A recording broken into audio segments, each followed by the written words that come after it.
Notre prochain invité, c'est Mathieu Rivet, député de Côte-du-Sud. Mathieu, bonjour. Bonjour, ça me fait plaisir de vous voir. Mais ça fait longtemps qu'on vous a pas reçu. C'est vrai. Il va falloir remédier à ça. Vous n'êtes pas souvent à Montmagny ou... Je suis très souvent à Montmagny, au fait. Très souvent. Je vous taquine. Je me promène pas mal partout dans la Côte-du-Sud, oui. Mais disons qu'au niveau médiatique, c'est vrai qu'on n'a pas eu l'occasion de se parler souvent. J'ai une chronique à la radio, là, toutes les 2 semaines minimalement. Mais il va falloir remédier à ça. J'ai rien contre mes collègues de la radio, là, mais à la radio, on vous voit pas. Là, au moins, on peut vous voir. Ça me fait plaisir à la magie de l'écran et de la télévision. Oui. Puis là, on a plein de points parce qu'il y a tellement de choses qui se sont passées dans la Côte-du-Sud que ça va me faire plaisir qu'on puisse se mettre à jour. Ben écoutez, moi j'aurais pu faire une entrevue peut-être de 2 heures avec on aurait pu. Les sujets qu'on a discutés, mais on va se limiter à 20 minutes. C'est bien. Mathieu, la première chose, je sais que ça vous fera pas plaisir, mais il faut bien en parler. Bien sûr. On sait que les derniers sondages, particulièrement si on parle du parti, OK? Ouais. C'est difficile. Et c'est toujours, je pense, puis je défends pas les sondages il le fera lui-même. Mais c'est toujours difficile pour le parti au pouvoir parce qu'on a toujours des décisions à prendre lorsqu'on est au pouvoir. Donc, on ne fait pas toujours l'unanimité sur les décisions qu'on prend. Tout à fait. Particulièrement sur les coupures en éducation qui se passent actuellement. Ça passe pas comme une lettre à la poste. C'est toujours 2 côtés de médaille, mais je comprends ce que vous dites. Ouais. Je comprends les gens qui sont en ce moment en train de gérer le budget au niveau de l'éducation au Québec, c'est vrai. C'est pas facile. On sait que la situation économique est pas facile. On sait qu'avec notre voisin du Sud, il nous fait pas la vie facile non plus. Mais si on ramène les sondages, on parle des sondages provinciaux, mais là, je vous ramène ça chez nous. Dans la Côte-du-Sud. C'est Québec 125 qui nous fournit. On sait que c'est un site là, qui donne régulièrement les sondages pour chacun des comtés. C'est en date du 27 juin et vous êtes en 3e position avec plus ou moins 5%, là, avec 21%. Ce qui me surprend, le Parti québécois, on le sait, là, il est premier dans les sondages au niveau provincial. Ouais. Ce qui me surprend, c'est que vous êtes derrière le Parti conservateur du Québec. Il n'y a pas de candidats actuellement ou candidates, là. Alors, je suis un peu surpris. Je vais reprendre vos paroles. Oui. Moi aussi, je suis surpris. Moi aussi, je suis surpris parce que, je pense que dans la Côte-du-Sud, là, les gens pourront être témoins de la livraison des objectifs, d'abord, que moi, je me suis donné auprès de la population, auprès des municipalités aussi, des 45 municipalités de Côte-du-Sud. En même temps, je suis aussi conscient que c'est pas simple d'être au pouvoir. Puis je regarde M. Legault, le travail qui est réalisé est incroyable, mais c'est difficile de faire comprendre des décisions audacieuses que notre gouvernement a prises dans les derniers mois. Puis là, qui joue contre nous, je vais dire ça comme ça, parce que c'est beau de dire la moyenne au bâton, tout ça, mais je regarde les investissements auprès des entreprises du Québec, puis le travail d'investissement à Québec, c'est colossal. Puis il y a une entreprise, je veux dire une, il y en a peut-être 2 ou 3, ou peu importe, qui a de la difficulté, puis c'est ça qui prend tout l'espace public. Je vais vous donner un exemple. En éducation, on vient d'en parler. Je vous dis pas que c'est rose, là. Mais il reste que, pourquoi moi je réussis à avoir la tête haute, de me promener dans tout le comté puis d'être fier des réalisations qu'on réalise, c'est parce que, entre autres, on a revu le projet de loi. Ça faisait plus de 40 ans que ça n'avait pas touché au niveau de l'agriculture. Ça a été accueilli par l'ensemble des municipalités puis par les agriculteurs eux-mêmes. Il y a toujours du travail à faire. Mais il reste qu'on a eu cette audace-là de travailler sur ce projet de loi sur lequel j'ai travaillé moi-même. Et bien d'autres. La découvrabilité en culture, je suis proche de la culture. L'éducation. Depuis qu'on est là, l'augmentation du budget, c'est sûr que ce n'est que budgétaire. Après ça, lorsqu'on est sur le terrain et qu'on doit prendre des décisions, là, il arrive ce qui arrive en ce moment. On parle de coupure. Mais pour moi, c'est difficile d'entendre ça. Parce que notre gouvernement a haussé le budget de l'éducation dès notre arrivée à plus de 7 %.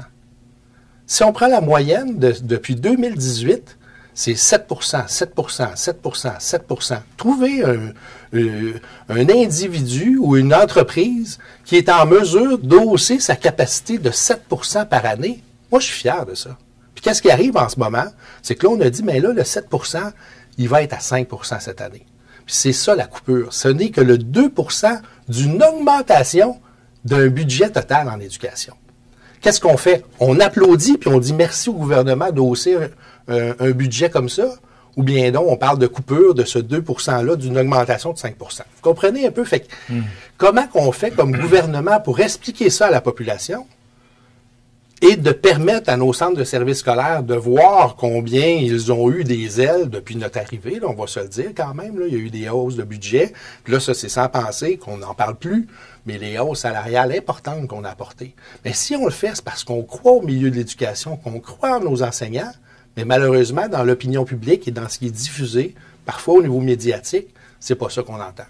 Donc, moi, j'ai toujours cette dualité-là, puis si on veut parler des sondages, moi, je vais vous dire, je suis fier du bilan que je réalise pour la Côte-du-Sud. J'aime mon travail, je le fais avec le plus d'authenticité possible, le plus de conviction possible, puis je le fais, je parlais de ça tout à l'heure avec votre femme à mon arrivée, de dire combien les défis qui occupent la Côte-du-Sud sur tous les enjeux, que ce soit nos entreprises, que ce soit l'immigration en ce moment, les travailleurs temporaires, combien ça me motive de convaincre mes collègues ministres de dire, écoutez, là, pour moi, ici en Côte-du-Sud, voici le reflet de ce qui se passe, puis je le fais. Moi, je le fais, mon équipe le fait, on répond aux gens qui nous posent des questions puis qui ont des défis à réaliser. Prenez des exemples ici, bon, le complexe, c'est sûr, vous le savez, tout le travail qu'il y a eu derrière ça depuis des années, bien, d'arriver à mettre tout ça ensemble et de convaincre, c'est mon travail. Et je l'aime et je l'apprécie. Puis peut-être sur les sondages, je vous invite, on a parlé des radios tout à l'heure, mais je vous invite à lire la chronique d'Éric Maltais dans Loi Blanche. Ça m'a fait énormément de bien de voir qu'on est en mesure de prendre acte du travail que je réalise, qu'il y a des gens qui s'en rendent compte. Bien ça, je suis fier de ça.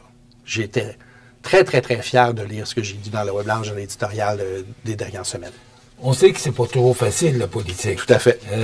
Ça fait 3 ans, vous êtes en élection dans à peu près 14 mois, excusez-moi. Oui, ça va aller vite. Ça va vite. Ouais. Comment, après 3 ans, Mathieu, serait quoi le constat? Parce que, bon, vous avez pris les rênes il y a 3 ans du comté de Côte-du-Sud. C'était pas facile aussi, la relève que vous preniez. Vous aviez beaucoup de travail à faire pour reprendre la position là, dans le comté. Après 3 ans, c'est quoi le constat? Ben, je pense que les affaires, il y a plusieurs éléments dans ça. L'élément, moi, qui me rend fier au quotidien, c'est mon équipe de travail. J'ai une équipe qui travaille fort. Dominique Godreau, Jocelyne au bureau ici, Alain Brebillon aussi, qui donne un coup de main au niveau de l'immigration d'une façon toute particulière. Anne-Christine au Kamouraska, qui va nous quitter dans les prochaines semaines, mais qui a fait un travail remarquable pour nous, pour la Côte-du-Sud, par cette cohésion-là, dans le travail de communication, entre autres, mais aussi dans l'écoute des gens. Puis je pense à Dominique aussi, qui est ma conseillère politique. Dominique Godreau, qui est au bureau de Montmagny. Exactement. Dominique Godreau, tu sais, on travaille fort. On travaille bien, puis on livre. On a une question, on se met pas la tête dans le sable. Fait que si on peut me dire le constat, puis pour moi, personnellement, c'est l'écoute.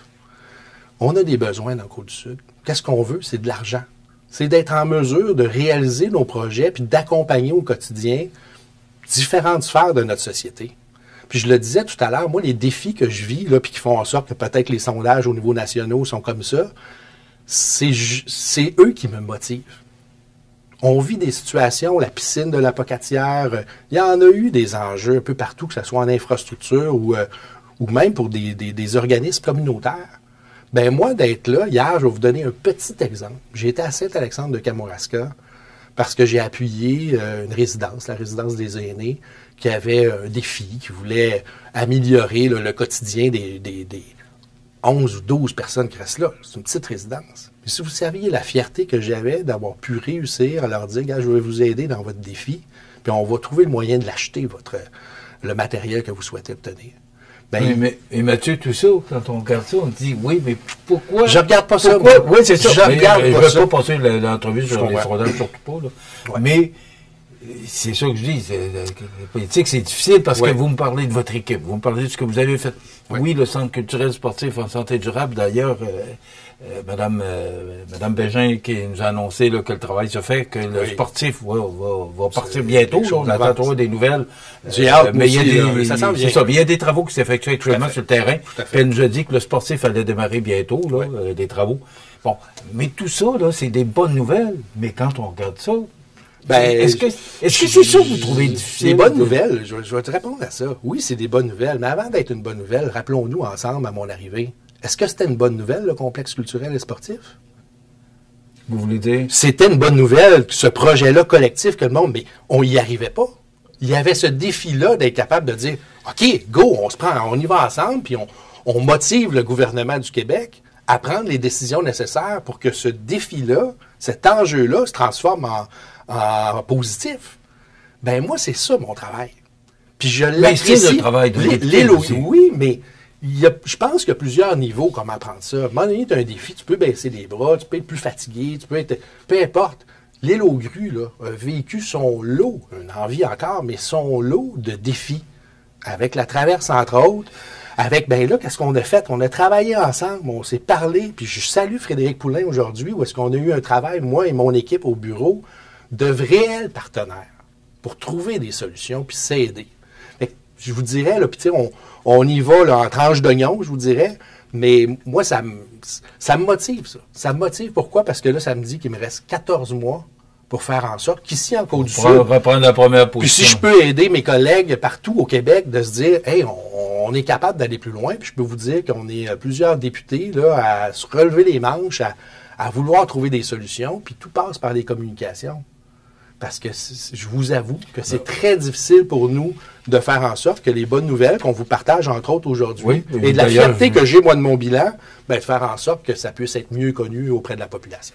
D'ailleurs, j'aimerais ça, parce que vous avez annoncé récemment, vous parliez de la piscine tout à l'heure, la piscine du Cégep. Bon, c'est un dossier important pour la région, parce que là, il n'y a pas de piscine dans la MRC de Lillet et de Kamouraska. On sait que les gens de Lillet, particulièrement Saint-Jean-Port-Joli, vers l'est, vont à la piscine, puis utilisent la piscine, puis c'est pas une question de se gâter, mais c'est des cours de natation. Il y a beaucoup il y a beaucoup plus que du plaisir là-dedans. Là.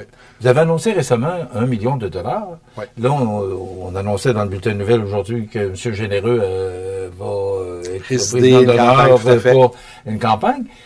Mais il en manque encore beaucoup. Il manque à peu près 6 millions. Oui, mais on y arrive. Rajouter 1 million. Il manque plus 6 millions. Là. Il manque Mais c'est 12 millions. Oui. Bon, là, près de 12 millions. Vous venez de dire, on a annoncé 1 million. Au fait, c'est pas juste 1 million qu'on annonce, c'est 1 million supplémentaire. Pendant des années, vous avez même reçu des gens en ondes ici qui ont dit à peu près n'importe quoi. Le gouvernement du Québec là, a mis 4,3 millions dès le début de ce projet-là. Plus 1,5 million, qui est une enveloppe qui est donnée au cégep de région, où est-ce qu'ils peuvent, c'est le gouvernement du Québec qui donne ce montant-là. Donc, c'était 5,8 millions sur le 12 millions, là, je vais dire ça, donc la moitié, si on veut, du budget qui provient du gouvernement du Québec. Ça, c'est un fait réel depuis le début du projet. Donc, je rappelle là, qu'il est un peu partout sur le territoire de la Côte-du-Sud, c'est pas ça qui s'est dit. Là. Le gouvernement du Québec, moi, je suis fier là, de faire en sorte que ce qui est nécessaire pour réaliser un projet communautaire comme ça, oui, qui appartient au cégep, mais c'est la même chose ici pour le complexe culturel. Ça appartient au centre de services scolaires, mais regardez la mobilisation du milieu qui a mis la main à la pâte et de l'argent pour dire au gouvernement du Québec, soyons partenaires ensemble. C'est comme la salle de douane de danger qui sert au public. Puis, comme partout, là. C'est correct. Ça fonctionne comme ça, sauf que quand on dit que ça ne fonctionne pas comme ça partout sur les ondes de tous les médias locaux, ça distorsionne l'opinion publique. Donc, moi, je suis fier de dire qu'on avait 5,8 millions, puis là, on vient d'en rajouter 1. Oui. Parce qu'on veut aider le cégep de la Pocatière à trouver des solutions. Et là, on voit cette mobilisation-là. Puis c'est pour ça que ma collègue Pascal Derry a accepté. C'est parce qu'il y a des partenaires privés qui sont déjà présents dans la course, qui ne sont pas annoncés actuellement. Je laisserai soin aux gens de les annoncer. Je viens d'avoir une annonce extraordinaire pour Alstom aussi, là, cette semaine, là, je vous dirais, là, pour la Pocatière, là, dans les derniers jours, là, c'est quand même très intéressant ce qui se passe. Après la pause, je vais vous entendre là-dessus, mais bref, on va réussir. 6 millions. On va réussir. Puis quand je dis le 11, c'est pas juste le gouvernement du Québec, parce que les gens doivent savoir, moi j'ai enseigné pendant 20 ans de temps au cégep à la Pocatière. Bernard Généreux était maire de la Pocatière.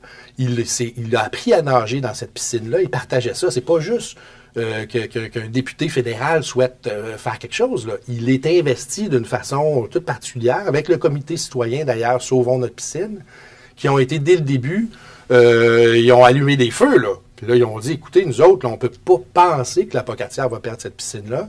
Puis moi, je remercie là, le travail de Steve Gignac aussi, le directeur, avec qui j'ai un contact hebdomadaire. Là, on se tient au courant, on veut réussir. Puis je vous garantis aujourd'hui que le milieu de la Pocatière va réussir. Puis cette campagne de financement-là va fonctionner.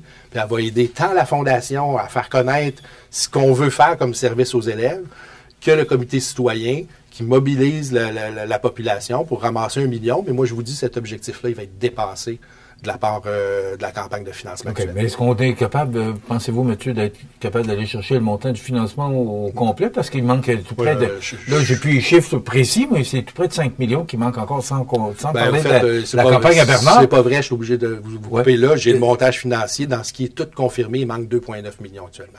OK. Donc, dites-vous que la campagne de financement va réussir à faire quelque chose. Le cégep est en réflexion aussi autour de ça. Moi, je vais vous dire des faits. Kamouraska qui a mis 1,1 million, si ma mémoire est bonne. 1,2 million, la MRC de Kamouraska. Toutefois, je dois vous rappeler certains faits. Dans tous les dossiers qui ont fonctionné au Québec pour financer ça, c'est 25 % qui vient du milieu municipal. Actuellement, on est à 1/10. 1,2 million de confirmés. La ville de la Pocatière travaille aussi. Donc, moi, je fais cet appel-là. Le gouvernement du Québec a fait ce pas de plus-là. Mais je fais cet appel-là aux municipalités du Kamouraska de se motiver, de travailler ensemble pour faire en sorte que pour peu de frais, finalement, parce que si on repartait de zéro dans une infrastructure communautaire, c'est pas 3 millions qu'on aurait besoin du municipal, mais c'est 6, 8, 12. Parce que les projets, maintenant, municipaux de piscine, c'est près de 30 millions.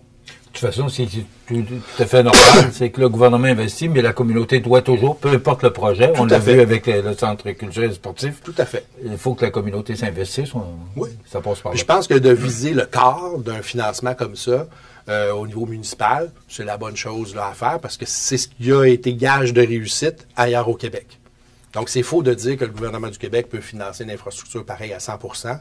Je vous le dis. Là, ça s'est jamais vu. Ça s'est jamais vu. Mais si on affirme ça, il y a un problème. Donc, je vous le dis, c'est 50 % habituellement du gouvernement du Québec. On vient de dépasser ça avec ce million supplémentaire-là. Puis encore une fois, on va réussir. Pourquoi? Parce qu'on travaille ensemble. C'est ça qui est Mathieu, on va faire une petite pause. Avec plaisir. Et on revient avec notre invité, Mathieu Rivet, après la pause. Je vous rappelle que notre invité est Mathieu Rivet, qui est député de Côte-du-Sud, puis on est content de le recevoir. Et c'est pas un reproche, mais c'était peut-être seulement vous dire qu'on aimerait ça vous recevoir plus souvent. On verra ça. Parce qu'il y a tellement de sujets à discuter avec vous que là, ça en fait beaucoup parce que ça fait longtemps qu'on vous a pas vu, mais prenez pas ça comme un reproche, ça n'en est surtout pas un.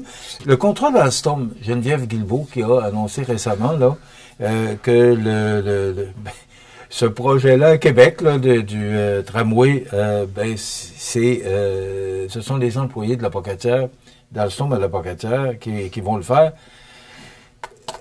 Il me semble que c'était écrit, là, noir sur blanc, que ça devait être les gens de la Pocatière qui puissent faire et réaliser ce projet-là.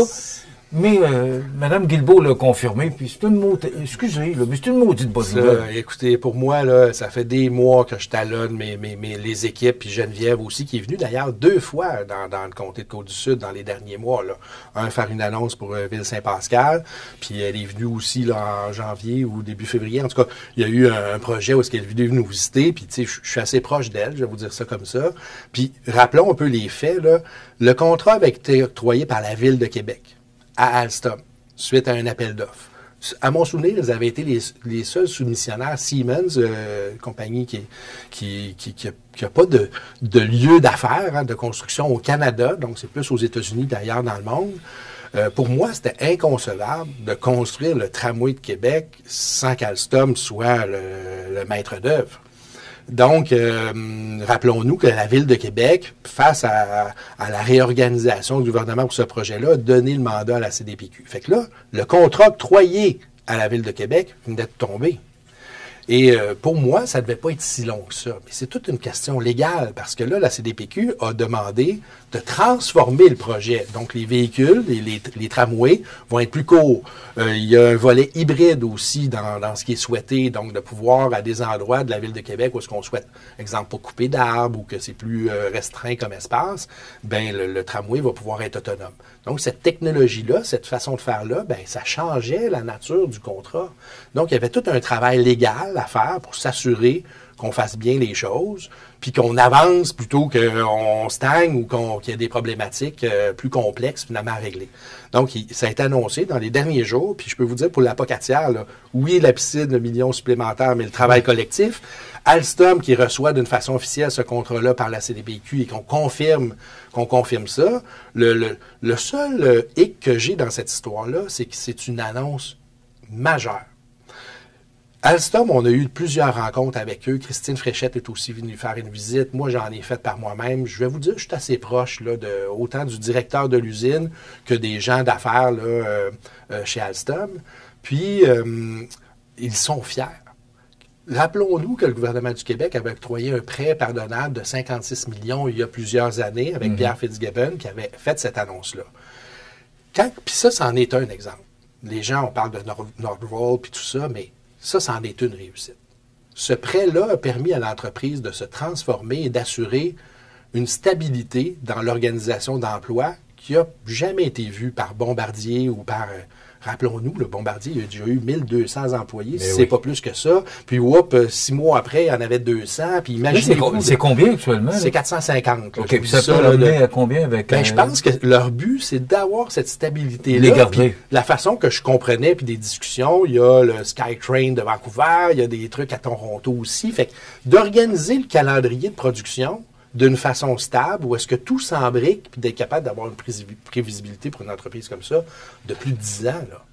Donc, le Tramway de Québec apporte cette espèce d'élément clé-là qui fait en sorte que là, l'entreprise est capable de se dire, ben, pour les 10, 15, 20 prochaines années, il y a quelque chose de stable qui va se passer à la Pocatière. Et c'est bon pour la Pocatière aussi. C'est merveilleux. Rapidement, parce que le temps passe vite, Mathieu, je veux vous entendre sur la bonne nouvelle. Ça, c'est vraiment une bonne nouvelle. Et on a reçu M. Lévesque ici là, pour les ambulanciers, les paramédics de Saint-Jean-Port-Joli. Oui, j'ai pas vu qu'on a changé l'horaire de faction en horaire à l'heure.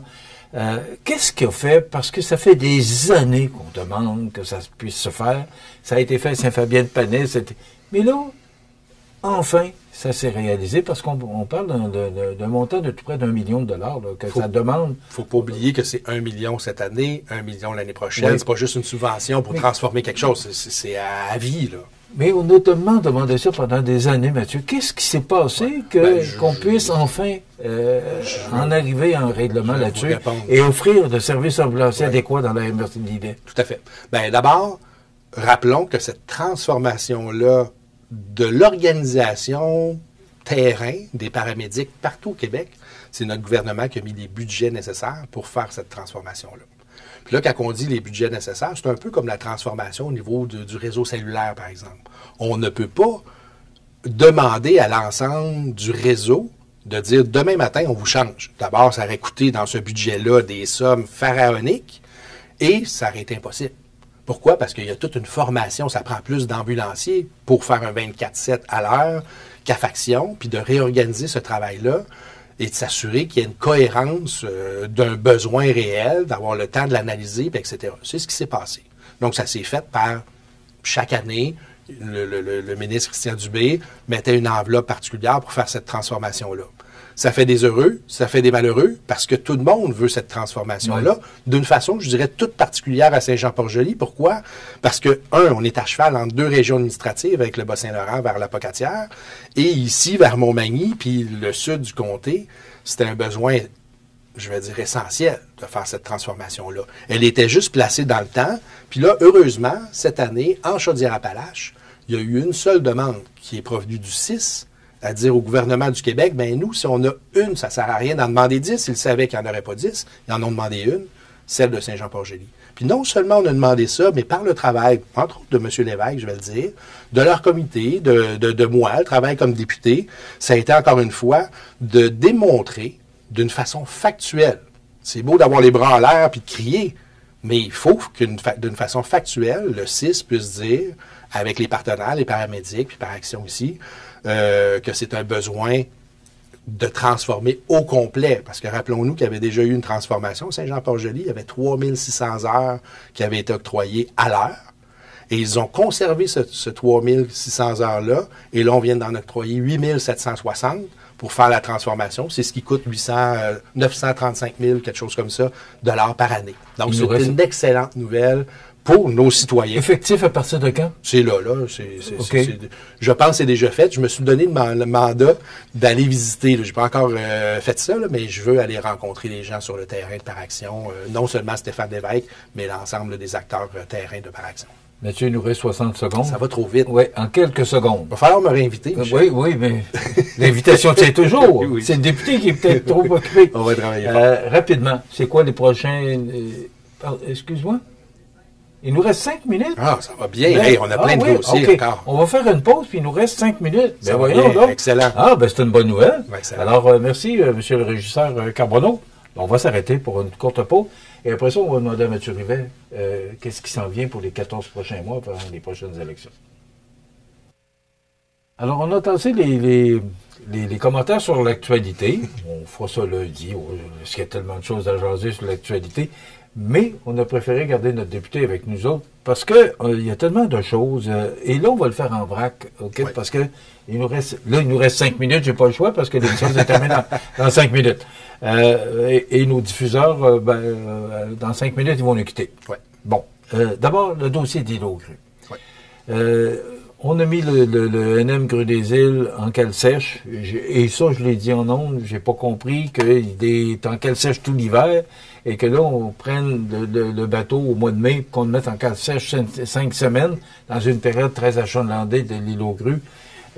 On a trouvé des solutions et je l'ai mentionné, l'idée de Croisière La Chance, AML. Quelle bonne idée que d'amener les gens par bateau avec la croisière à l'Îlot Grue. On a le transporteur aérien. On a trouvé des solutions. Ouais. Mais c'est pas drôle. Le dossier des traversiers, Mathieu, il n'est pas juste à l'Îlot Grue. Là. On sait que la Société des traversiers à Lévis est en grève. J'ai pas eu... Là, il devait tomber en grève à 23 heures hier soir. Le dossier des traversiers au Québec n'est pas simple et facile, mais on va prendre le nôtre. C'est pas facile chez nous non plus. Non. C'est quoi les solutions? Ben, d'abord, cette planification-là de la STQ vis-à-vis, là, je vais nommer l'Îlot Grue, c'est ça qui nous occupe, là. Après ça, il y a le côté national. On peut dire ce qu'on a à dire. Mais ici, chez nous, là, effectivement, on a plusieurs à pas comprendre, là. Tu sais, t'as une saison touristique à préparer. J'ai eu de nombreuses discussions. Je vais rencontrer d'ailleurs des gens qui s'occupent de différentes entreprises touristiques sur l'île dans les prochains jours. Puis, c'est pas drôle. En même temps, moi, ce que je salue là, c'est les initiatives qui ont été mises sur pied. Puis parlons des croisières La Chance, là. Je pense que ça fait des années que c'est souhaité que Croisière La Chance puisse offrir quelque chose à l'Îlot Grue. Là, ça a juste permis d'aller plus vite, là, puis de se dire, OK, on a besoin de régler une situation. Les gens, puis rappelons-le, hein, les gens peuvent traverser gratuitement. Il y a 2 heures, c'est sûr que c'est à 6 heures le matin, puis il y en a une autre dans l'après-midi. Puis ça, il faut le dire, il faut le répéter à la population. On peut prendre l'avion aussi pour traverser à l'île cet été, compte tenu de la problématique qui est vécue par le traversier actuellement. Donc, il faut le dire, profitons de ça. Puis moi, je pense que ce qui va se passer de ça, c'est qu'avec Croisière La Chance, ça va juste allumer quelque chose qui va nous permettre de peut-être aller plus loin. Quand je dis « on », là, c'est notre milieu. C'est pas Mathieu Rivet, député, mais moi, je crois beaucoup en ça. On peut traverser avec nos vélos, s'en aller à l'île. Je sais que l'île travaille depuis des années, j'ai envie de dire quasiment des décennies, sur le fait de pouvoir avoir des véhicules électriques sur l'île. Mon bureau travaille d'arrache-pied là, pour trouver des solutions. Mais il faut encore continuer à travailler là-dessus parce qu'il y a des petites affaires que chacun reste un peu sur ses positions, mais c'est quand même un élément qui, pour moi, j'y crois beaucoup. Là. Ça serait vraiment intéressant. Ce que je peux dire à ce stade-ci, c'est qu'on accompagne vraiment autant le maire que les entreprises là, qui ont vécu ça. Puis c'est pas drôle. Je partage ça avec eux. Mais là, je pense qu'on est arrivé avec des solutions là, qui conviennent. En tout cas, c'est des solutions temporaires, mais là, le bateau, on fait quoi avec? Est-ce qu'on veut acheter un nouveau bateau? Est-ce qu'on va penser un peu? Parce que c'est la mode de ce temps-ci, des ponts-tunnels, est-ce qu'on peut penser? Ça serait merveilleux. Je vais en parler à ma collègue Geneviève, voir ce que ça va être. Est-ce qu'il y a des solutions? Ben là, je pense que c'est la réparation du bateau, là. Puis je suis pas certain que c'était majeur non plus, mais que c'est un bris majeur parce qu'il a fallu le retourner, là. Mais il y a un travail qui est fait, puis je vous avoue pas être à jour exactement qu'est-ce qui va se passer avec le bateau, quand est-ce qu'il revient, puis etc. Mais on va se renseigner dans les prochaines semaines. OK. Mathieu, en quelques secondes. Oui. Maison des aînés. Est-ce qu'on va un jour, est-ce qu'on peut penser qu'on pourrait avoir une maison des aînés à Montmagny? Ben, de penser qu'on aurait une maison des aînés, c'est pas rien que ça. C'est pas juste souhaitable, c'est nécessaire, là. Fait que, tu sais, il y a un travail qui se réalise. Dans les derniers mois, vous savez, le dernier budget n'a pas été facile. À un moment donné, la ministre doit tracer une ligne. On est toujours dans le PQI, là, on appelle ça en planification. Donc, la Maison des aînés est là. Je sais qu'elle est en bonne position. Pourquoi? Parce que c'est un besoin nécessaire là, qu'on ait la Maison des aînés ici. Je pense que c'est juste une question de temps. Mais on a reçu la ministre Sonia Bélanger dans les derniers jours ici, dans la Côte-du-Sud. C'était une tournée plus au niveau du Bas-Saint-Laurent, mais je travaille pour la faire venir aussi dans les prochains mois là, ici dans notre région, qu'on puisse avoir l'occasion, entre autres, de discuter de la Maison des aînés, mais c'est une femme exceptionnelle, qui est proche du monde, qui croit à tout ce qui est soutien à domicile, puis le travail qui est réalisé sur le terrain. Puis j'en profite pour saluer les gens, là, entre autres, de CAMED là, et des bâtisseurs là, à la Pocatière qu'on a visités. C'est des gens qui travaillent au quotidien d'une façon incroyable. Puis on a des beaux lieux là, dans notre région là, pour soutenir les aînés. Je dois vous arrêter. Mais on va vous recevoir possiblement le premier mardi du mois d'août, là, mais dans ce coin-là, de toute façon, on vous en informera. Avec et on plaisir. va essayer de vous recevoir au moins une fois par mois, ça va nous faire moins de dossiers à jaser, puis on va prendre plus de temps. Puis là, j'espère qu'avec notre entrevue, les sondages seront encore plus favorables à Mathieu Rivet, député de Côte-du-Sud. Ça vous appartient. Ça va vous aider. Merci Mathieu.